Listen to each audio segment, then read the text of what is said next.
Greetings, everyone. Welcome back to the world of Kiyln. Today, I'd like to introduce you to a new culture in this world-building project, a race of humans called the Enres, which in their language translates to "of the rainbow hot springs." The hot springs in question are incredibly important to all aspects of their culture and life, so I'll explain them before I explain the actual people group. Let's get into it, shall we? On the western shore of Arukar, divided from the Gelnian Empire by an extensive mountain range, lies a large area pockmarked with lakes and ponds of varying sizes. Each of these is filled with a fantastically vibrantly colored water. They are similar in appearance to Yellowstone's iconic prismatic springs, but the reason for their distinct coloration is completely different. The Enres springs are colored the way they are due to phlogistal infusion. In other words, the water is chemically altered by the 6 magical substances endemic to the world of Kiyln. Concentric circles of vibrant greens, reds, oranges, purples, blues, and/or yellows signify the element's presence in the water. What you've been watching me illustrate is a rough idea of what a ground view of these hot springs might look like. Each spring is a different mixture of colors, which represents different phlogistal substances, and the geothermal qualities of the springs mean the substances are constantly gasified into pigmented smoke that colors the land and the air alike. This magical smoke even infuses the native flora and fauna, and so they are marked with vibrant splotches of color that bond with their flesh at a genetic and supernatural level. The trees and other vegetation you'll see me drawing aren't finalized designs, but they are basically the idea I'm going for. They have leaves of many colors, different depending on the springs that they soak in fumes from. The hot spring I'm depicting here is primarily brimthrill infused, but it's paired with smaller amounts of Iliaster and Orchel, hence the orange, green, and purple coloration respectively. The color marks left by the springs infuse matter on such a deep level that it passes on genetically. The offspring of painted creatures will have similar markings as their parents. Something not pictured here is the prevalence of crustaceans and similar hard-shelled animals in the Onpiantrin region. Great beasts similar to massive crabs or lobsters roam the wilds of this region. They present a unique threat to human civilization, as most are immune to atarosia, which is usually the only way mankind can deter dangerous monsters. There are also creatures like crayfish, which can be farmed en masse, as well as unique species of fish that can survive in the warm, magical waters. Further west, closer to the shore of Arukar, tales of explosive dragons terrify those not accustomed to the natural order of this land. The infused hot springs prevalence has had an effect on the population of burners in these lands. If you imagine that each region of the world is allotted a certain quantity of magical substances, then the springs take up most of that allotment, leaving very little to create burners. Burners are much rarer among the Enres than they are in the Gelnian Empire.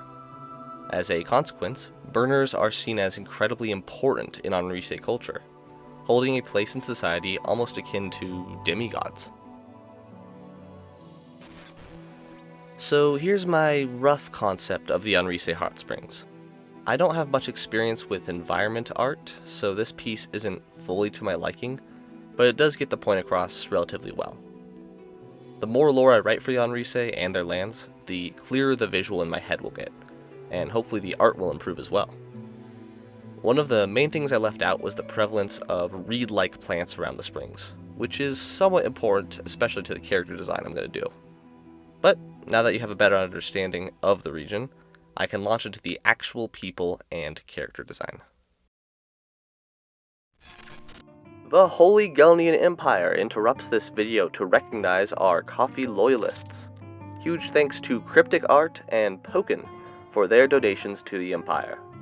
Remember that loyalists such as these get videos 2 weeks early and ad-free. Thank you again, and now back to your regularly scheduled lore.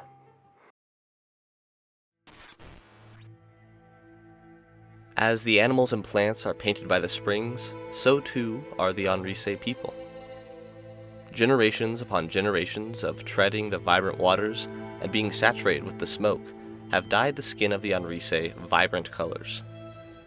These colors appear most often in splotches and streaks, as if they are painted by brush.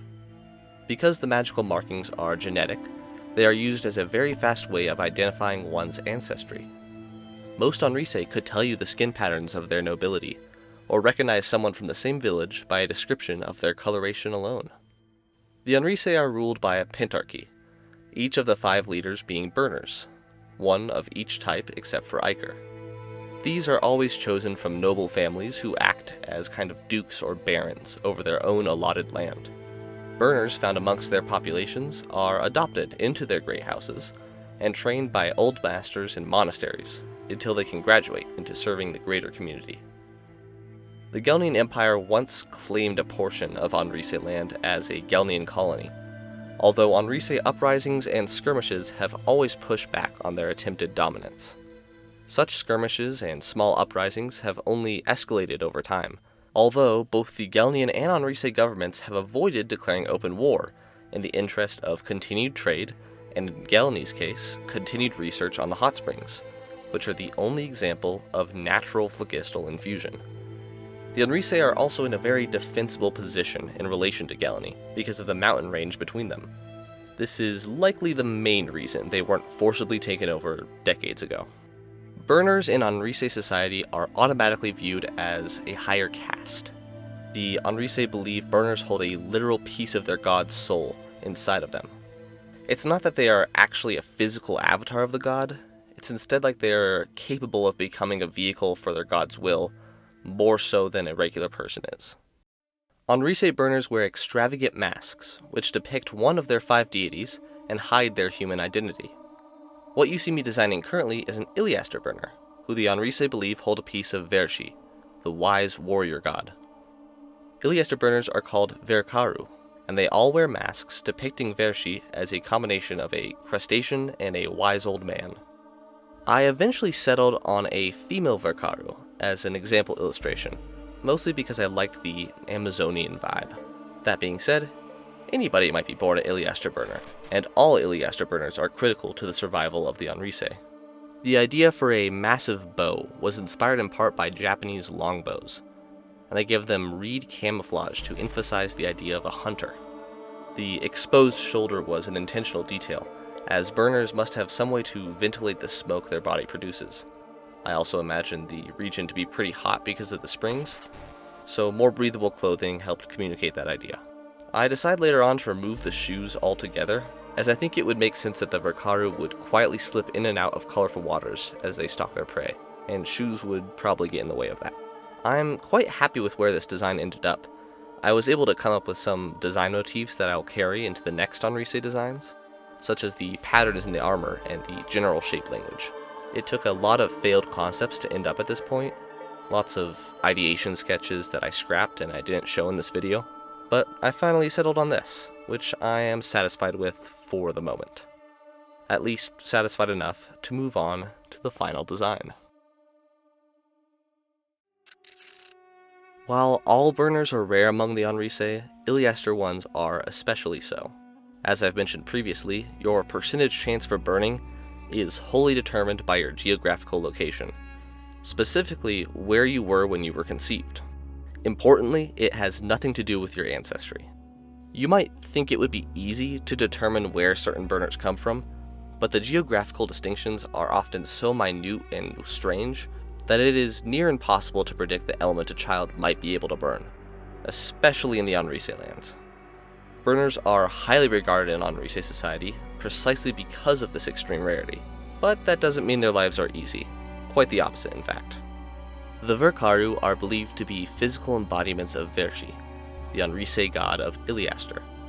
They believe quite literally that burners carry a piece of their god's soul, and therefore must seek to fully embody their god as both an agent and a disciple. This is why all burners wear masks in Enres society. They must go beyond their human identity and act as if they are the corresponding god. That being said, burners are allowed to show their face in private to loved ones and very, very close friends, but they must always wear masks when they are in public. Verkaru are protectors and hunters. Their primary duty is to defend regular folk from the gargantuan monsters which roam their homeland. While Adorogia hot springs keep some beasts away, Others, like I mentioned previously, the great crustaceans, are non-burners themselves, and so must be dealt with, lest they wreak havoc upon the otherwise defenseless townships. More often than not, Verkaru choose archery as their martial skill, although a rare exception might carry a blade or other weapon. Their signature bows and arrows could only be drawn by an Iliaster burner, because they need strength far beyond normal human capacity. These bows shoot with such force that they can punch through the thickest of carapace. They are given some metal armor, although metal is so rare in Enres lands that they can't afford a full suit. The few pieces of armor that they do receive are more ceremonial and symbolic than they are practical. While even small towns in the Gelnian Empire are given at least one miasma for protection, the Verkaru are far too rare for that. They are often tasked to wander between townships and seek out communities which need special protection. While this may seem a weakness, their limited population means that all Verkaru are incredibly well trained and very well accounted for. Miasma can afford some laziness, often relying on strength over skill, but the intense life of a Verkaru demands constant physical upkeep and extensive combat prowess. In a one-on-one fight, most Verkaru would easily beat a single miasma. While their life is hard, the Verkaru are respected by those that they protect. It would be seen as incredibly disrespectful to deny a Verkaru lodging, food, and water. Indeed, it is taught that one should go out of their way to accommodate a wandering green hunter. A heroic Verkaru would meet such respect with altruism, helping the townsfolk with simple everyday duties and chores, alongside their usual work of defending the town. A less respectable Verkaru might take advantage of this cultural expectation, abusing the generosity of their hosts. The Verkaru don't often meet one another after training. They are far too thinly spread. That being said, a dishonorable Verkaru is a blasphemous Verkaru, and must be addressed accordingly. A duel between two Verkaru is a long, drawn-out, and brutal engagement. Each is trying to stalk the other, tested in their knowledge of the land as well as patience and endurance. Such confrontations are the focus of many epic tales and folk stories, further cementing the Verkaru as legendary figures in Enres culture. There are many story hooks possible here. The wandering lawman archetype fits very well with this class, a story of a mysterious stranger who turns out to be a powerful, honorable warrior. Or perhaps a disgraced Verkaru might go on a journey to regain their honor, or maybe they've turned their back on their religion and have gone their own way in the world. While there is some tension between Enres and Gelnians, there are some descendants of the hot spring folk living in the Empire. Perhaps they were banished from their homeland for some crime, or maybe they left willingly for money or love or some other universal human motivator. If you have a story idea in this vein, let me know in the comments. I kind of want to hear what you guys come up with. So here we are, the Verkaru Archer class. Creating this illustration has gotten me very excited for the other Enres classes, and I can't wait to share their designs and lore with all of you guys. I want to take a moment to thank all of my subscribers and viewers, as well as the lovely people over on Discord who have really developed a fun community. You guys are the best. Thank you for supporting this niche series of mine. Let me know in the comments what you guys are interested in seeing in next. I'm thinking of either a dragon design, mother design, or another Enres design. Or maybe some secret fourth thing that I haven't come up with yet. Alright, that's all for today. I will see you next time. Farewell.